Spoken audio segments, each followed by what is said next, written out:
Blame It on Vanity by Denise Matthews, formerly known as Vanity. Chapter 10, Inside Dreadful. He was on his way home, and the usual story was ranted about. As soon as Daddy's feet hit the porch step and the metal screen door opened, his voice blurted out the words like the continuous skipping of a ruinous record. Did she wet on herself again? I had witnessed that dreadful, cruel look on his face the day before with the same appalling snarl. "Bring me my belt," he'd holler, almost as if he'd been waiting, lurking about in the distance. I knew that once he'd wrapped that belt around his fist again, he was well determined never to stop. What a tired world we live upon without a life together. While spilling children's blood needlessly, we do forever. What to say to people when there's nothing left to love? What will make us look for love from heaven up above? My palms were sweaty, and I slumped down in the kitchen chair and hid behind my closed eyes. Now he had a choice to make. Either she got whipped in his bedroom or up the stairs and into her room. He marched her into his room, maybe because it was closer. My heart was bitter for his lack of mercy, and I wanted to die. I know she felt the same. I could hear her trying to explain, whimpering, hoping to calm him down. Gasping for air, she begged him for forgiveness, but it was too late.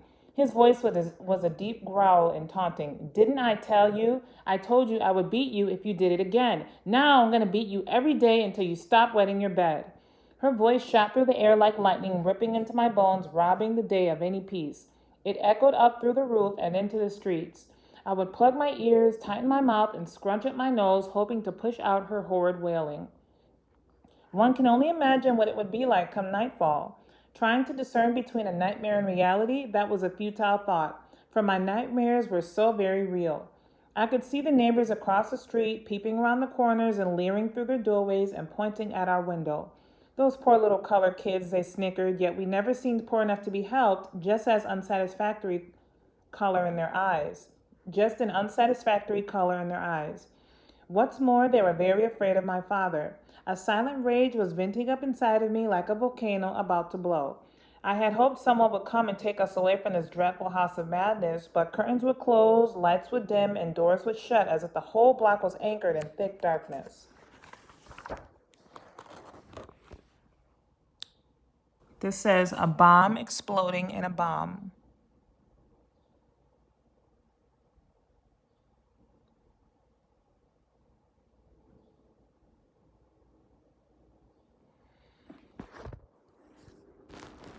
How many have been ruined by abuse and neglect because no one opened their heart to help? But I held on believing that one day God would send my mama to rescue me. And every time someone knocked at that front door, my heart would leap to the ceiling, hoping to see her there. I came to hate that front door and every knock thereafter. A disturbing smell of alcohol slipped through the air into my nostrils, and a spirit of evil lurked within those dark, haunting walls. A deep, painstaking evil that I was made miserable to watch. A violent, conscientious seed that seeped through his bowels and birthed madness into his being. He was rigorous without benevolence, and that without shame. He was a bomb exploding in a bomb. There was no pleasant music in the background and no sirens or engines to drown out the screams. This black hole of which he had jaded himself in was sucking me under and carving the word callous on my bitter, limping heart. My sad memories may never be forgotten. However, much of my story ends in forgiveness. I tied my prayers to the backs of angels' wings, believing God might call me home to heaven. I doubted the concept of pure, just love, and I wouldn't have recognized it had it hit me in the head. Hell was trying its best to manufacture hatred in my soul for all mankind, and it seemed to be winning.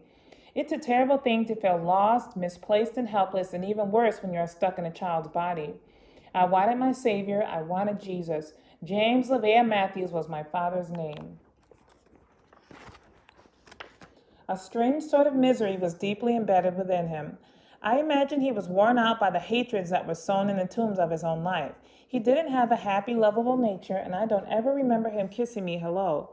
The truck door slammed shut, and I rose from my bed quickly, along with the host of sleeping birds that were shaken by the noise outside my window. He'd leave the house with his dark green cap bent low to his eyebrow, fitted green overalls, and muddy brown boots. His laces were always unlatched. The small circle of his lapel read, "Jim." He smelled of shaven sawdust, wet lumber, and rusty nails. His eyes were ever so large and brown with discolored traces of yellow where they should have been white. As my years forged ahead, racism increased like gasoline doused on a fire. It wasn't until I was well in my 30s that Helga finally told me of the hardship she endured during her time spent with Daddy. My mother's ethnicity was German, Polish, and Hebrew. My father had African American Indian, and others declared him to be Hawaiian. It was highly unlikely that a Caucasian woman hanging on the arm of an African American man of color acquired many votes in society's social gatherings, especially not in the small town of Niagara Falls, Ontario. Helga had said that when she traveled the city transit bus carrying Patty in her arms, people made rude remarks and chose to sit on the other side. When I turned 35, it was revealed to me that when I was born, my dad peered through the nursery window and demanded to know who the real father was. He took one look at my shiny black hair and turned in the other direction. "That's not my kid," he grunted, bolting through the hospital corridors, slamming doors behind him. Maybe when you looked at me, you seen my mother's eyes. Maybe when she heard you crush my bones, did she cry? And maybe if you'd said I love you once or twice inside, maybe then we'd be together and love would never lie. You never tried. No one ever pulled me close or lifted me high when I cried. I espied a cold, piercing hatred in his eyes which made me tremble in his presence. He towered above my head like a giant pillar, and when he yelled at me, it was as if he were screaming death into my lungs. The nightmares of my life, mingled with darkness and blackness, bewailed my future. It could only get worse, and at the bottom would fall out of my sky. The months and years went by like a slow train pulling out of its station, for pain and rejection crept in my heart like an infectious disease. I rarely saw a smile cross Daddy's face. Every morning on December the 25th, our father would sit quietly in the big blue sofa chair and cry while we opened our presents on the den floor. Inevitably, Father did his best to pretend he was ready for the day. His eyes were telling us a different story. He was crying bitterly. Tears rolled down his cheeks, and part of me wanted to lay my head in his lap and save him from feelings of compunction. Before we were born, 2 of his children died by fire from a faulty wire hung loosely on a Christmas tree. The house went up in a blaze of flames. The children were trying to snatch Daddy's presents from the fire. He never forgave himself for that. The phrase "I love you" was only sung from the radio, but never spoken from those towering above my head. I surmised that pure love was all wrapped up in a box filled with chocolate candy given by dreamy-eyed men stuck in our television set. If I could just get myself inside that TV box, then the whole world would love me. Maybe all my problems would blow away and my pain would melt away, or so I thought. My whole life would sparkle and shine like the big bubbles floating in mist on the Lawrence Welk show. At that moment, my greatest obstacle was how to get the faces on our television set to change from a swampy green color to a blossoming orange hue.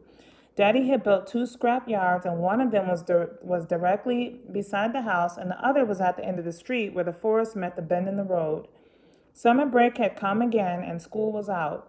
While children were busy chasing one another, we spent our days working at the lumber yard. We piled bricks and pulled nails out of 2x4s. "Who wants to ride to the junkyard with me?" Daddy would yell in a low, raspy voice. "I will," I declared, hoping he'd notice me. I was going to ride in Dad's blue truck. Make sure you like this video and subscribe to my channel, and also make sure you leave me some feedback on how my reading is or what you think about the story so far.